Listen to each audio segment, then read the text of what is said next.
Okay, welcome back. So now we come to section 4. We're going to talk about our refined learning and assessment tools. Next, please. So first of all, we're going to align our assessment with the learning and teaching. Next, please. And based on Bloom's taxonomy, we are going to categorize our refined learning objectives into 3 parts: evaluation, application, and understanding. Next, please. So we're going to classify our assessment based on these assessment types. Next, please. So in our first lesson, we're going to have a pre-test, and we will ask some in-class questions to our students, like how was your childhood be like? And students are going to answer this question to warm up and try to share their stories in past tense. Meanwhile, teacher won't evaluate their answers but scaffolding them. Next, please. And in both lesson 1 and lesson 2, there are 2 Kahoot games, and one is for post-test and the other one is for pre-test. So these are online assessment. They're used for diagnosis and formative assessment. Next, please. So how does it work for students? For example, in lesson 1, in Kahoot game, students will choose the correct verb forms to record their memorize. And some questions, like true or false questions, will test their understanding on common misconceptions. In the process, teacher will explain the answers if they choose the wrong answer. So this can be seen as a formative assessment. Next, please. And in lesson 2, in Kahoot game, students will choose the correct word form to record their prior knowledge and test whether they have mastered the basic form and structure of the past tense. Moreover, the use of information technology made the requirements of EDB documents. Next, please. So in lesson 2, there are picture prompts, which serves as the alternative assessment.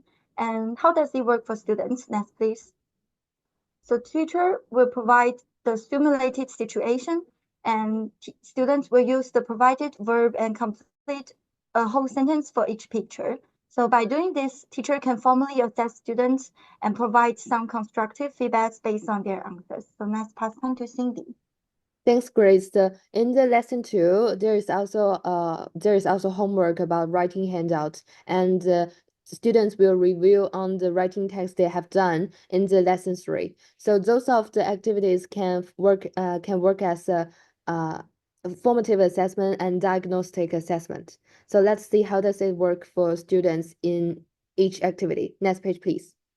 So for the writing handout, the homework, it works as a formative assessment. Students are introduced to the writing text and have the opportunity to apply their current knowledge. And it is also a good chance for students to reflect on their work as they prepare for the next steps. And it also can improve the independent learning of students. Next page, please. And in terms of the lesson 3 pre-text, the students will review on the writing test they have done. So it can work as a diagnostic assessment. Through the peer feedback, self-evaluation, and teacher's guidance, students can find what they can improve in the future. Next page, please. For the lesson 3, students will have a activity to speak and interview with their classmates, and the teacher will ask students to present what information they have had from their classmates. So those activities can work as formative assessment and summative assessment. Let's see deeply. So for the lesson 3, how does it work for students? So we can see students can actively involved in real-life communication scenarios, which is to prompt authentic language use. And it is also a good opportunity for students to enhance their ability to formulate questions, understand responses. And students can get immediate feedback from their classmates and teacher. Next page, please. So after they have an interview with their classmates, students need to present what they have done. So it is a good chance for students to practice presentations with their classmates. They can receive feedback on content, grammar, and delivery. And students can also know whether they use the past tense correctly and whether they can engage their classmates successfully. Next page, please. So for the multi-dimensional assessment method, we quoted Barry's quote, which is it can help to ensure that the learning of students with less traditional or commonplace talents and ways of learning is properly acknowledged and credited. And therefore, there are some assessment theories that is related to the learning, teaching, and assessment. And the theory is shown as well. For the assessment for learning, we focus on students' learning progress and the alignment between learning and the ILOS. For example, we provide pre-test speaking practice, peer assessment, and Kahoot for students. And for the assessment of learning, we try to focus on students' overall attainment of the previous lessons. Therefore, we provided them with picture prompts, writing handout, and teacher's assessment. And for assessment as learning, we focus on students' own evaluation of their learning progress and performance, and therefore we provide some self-evaluation activity for them. And for the formative and summative assessment, we have different mode of assessment and their functions and their introduction as shown. For Kahoot, it functions as a diagnostics assessment, as it can to monitor the prior knowledge and students' learning difficulties, which can to monitor their learning process as well. For the writing handout, it can support students' learning. A student has to complete the writing task so as to analyze and evaluate the newly learned language of past tense, which can considered as a consolidation stage. And for the speaking interview, it also supports students' learning as they have to ask questions and write down classmates' responses as well. For the summative assessment, for the presentation, students have to present their collected responses using past tense, which can also be considered as a consolidation stage. And for the assessment, there is peer, self, and also teacher assessment. It can evaluate students themselves to recognize their own learning progress and also achievement, and also they can gain feedbacks from teachers and peers for improvements. So now I'm going to talk about the descriptive performance indicators that are used in the refined lesson plan. And what are the descriptive performance indicators? They are for the teachers to provide descriptive assessment on students' performance, and also they are for the students to understand what was expected of them during the different assessment and the lesson. And the purpose of this descriptive performance indicator is to align the assessment to teaching and learning, which is principle 1, to make marking criteria possible, which is principle 8, and to provide feedback, which is principle 9.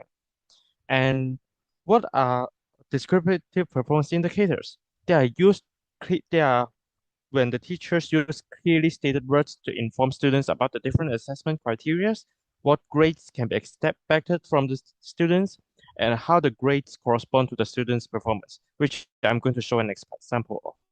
And here is an example of the different assessment criteria that the teacher can give to the students.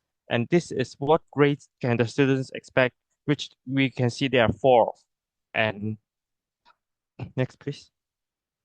And uh, and this is how the grades correspond to the student's performance, which we can see we use this words like consistently and accurately and also clearly to indicate good performance. And we use words like frequently makes errors and also shows significant difficulty to show students that need significant improvement during the assessment.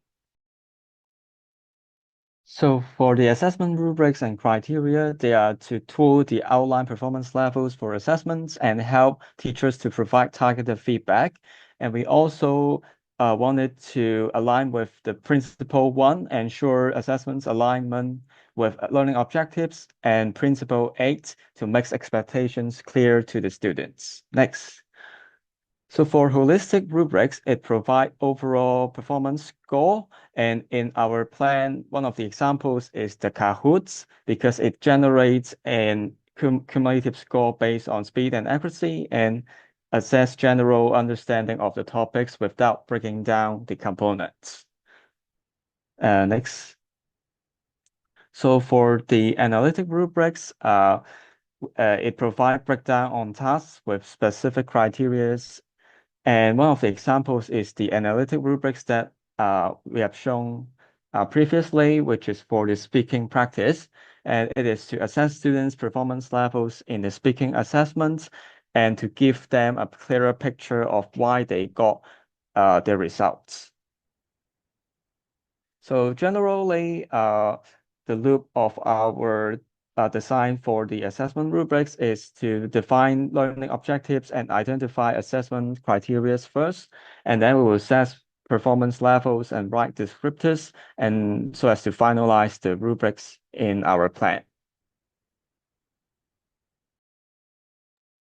So for the 4.2.1, we want to focus on the formative assessment. The first purpose for formative assessment is to cater for learning's diversity. So we can see from the EDB's document guiding principle for assessments, we want to enrich the question types and adjust the flexibility of the teaching content. And we want to make sure the students are involved and finish the test individually. So we designed our activities by using warm-up questions and monitoring the learning process and the diagnosis of students' difficulties. We also want to involve students in their own learning through online gamification test.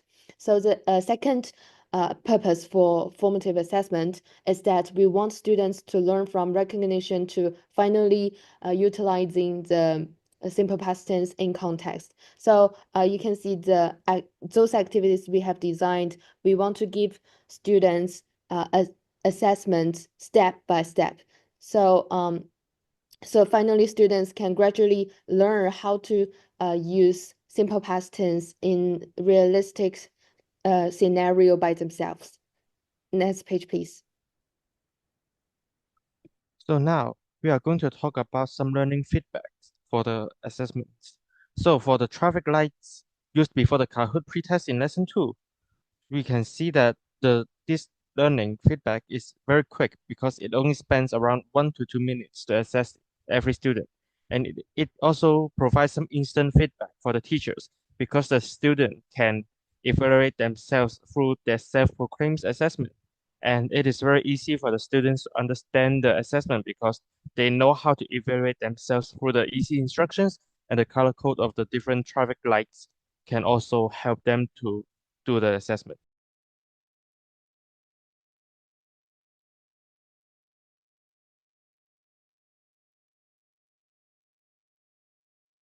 Okay, so for the writing handout, it is to provide peer evaluation feedback. It is very timely and goal-referenced, and the students can provide actionable, doable suggestions for their peers. And of course, it also aligns with the criterion of encouraging peer evaluation among students.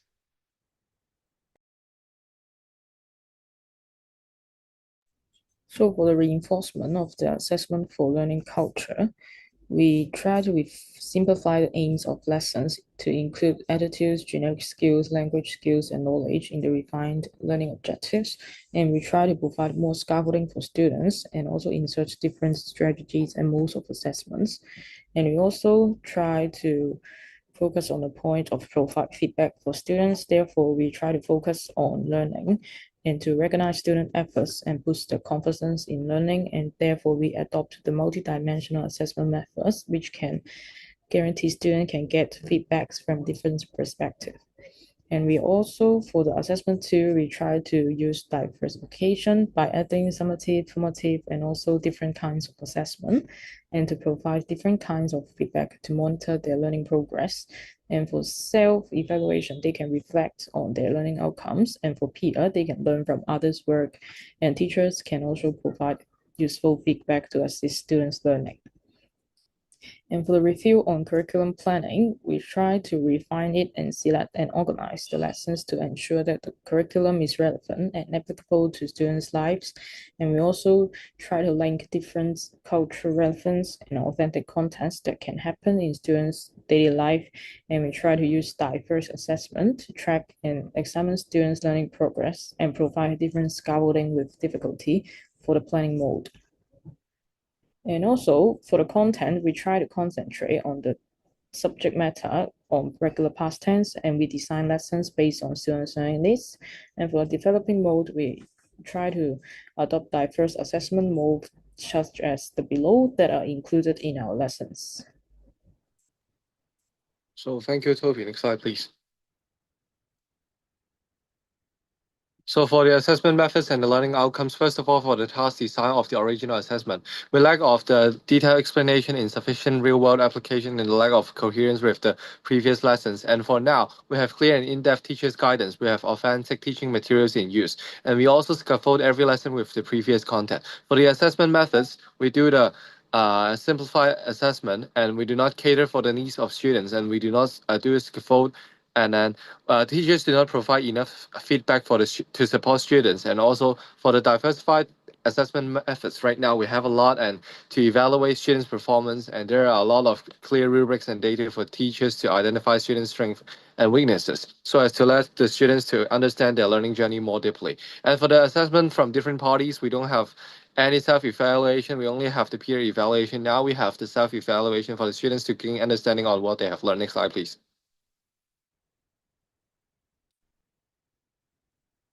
And for the overall reflection, next slide, please.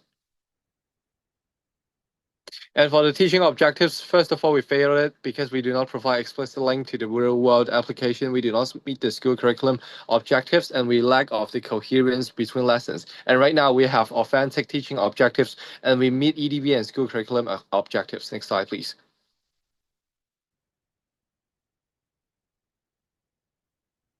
For the lesson design, so first of all, we don't have clear instructions to students, and there is low students participation. We cannot cater students' learning needs. And right now, we have clear instructions to students. We enhance students' participation and cater for different students' learning styles. Next slide, please.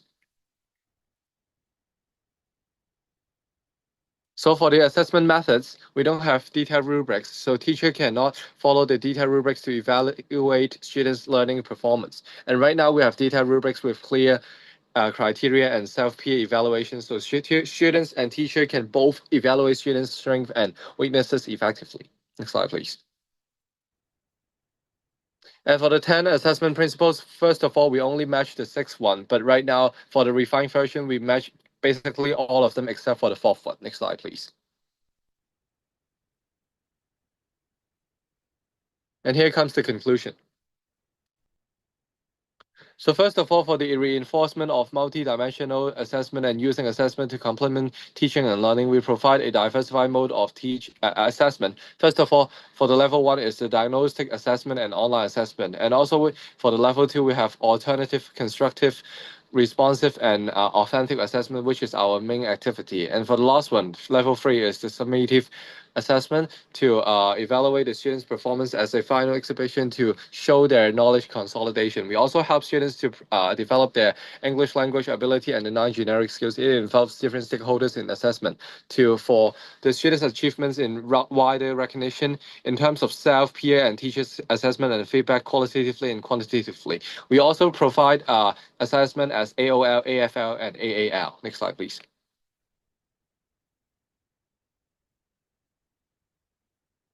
And for the apply of scaffolding theory, we do the task refine and redesign by matching students' level, ability, and characteristics. And for the primary step, we record students' previous knowledge and provide a wide range of input by the following tools. We also know that the difficulty level rises gradually with scaffolding provided with the process, so as to cater for students' diversity. We also develop students as active learners with autonomy given multi-dimensional assessment and different methodologies. Next slide, please. Here's our references.